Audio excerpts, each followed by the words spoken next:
الرحیم. نن دا یو د خوشحالۍ مقام دی چې د اپر کروم او لوور کروم د علماء کرامو مشترکه دلته ناسته دی. کورمې کې کومه تنازع مخته راغلي وه، تناو پیدا شوی و زموږ د مشرانو په کوششونو سره. د اپر کروم سیکرټري زموږ ملک فخر زمان او الحمدلله بهترین دغه حل راوباسلو، ټوله معامله حل شوه. البته صرف د دې وضاحت پاتې شو، حضرت ابو هریره رضی الله تعالی عنه هغه یو معتبر صحابي دی.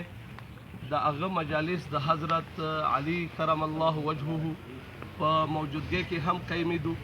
د هغه مجالس د حضرت حسین علیه السلام او د حضرت حسن علیه السلام رضوان الله علیهم اجمعین د دغو اهل بیتو په موجودګۍ کې قیم شوي دي.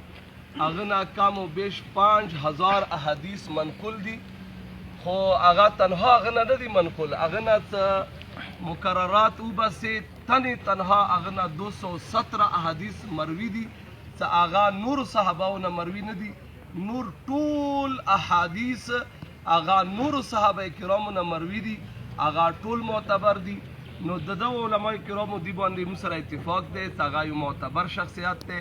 دغه شان کې کوم نازیبا کلمات استعمال شوي دي دغه مذمت شوی دی، حکومت به دغه خپل مطابق کاروایي کوي.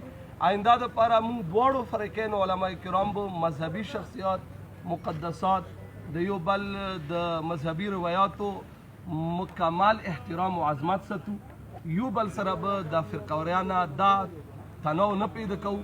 انشاءالله دې سره به د کور مې امن رسي. وما علینا الا البلاغ.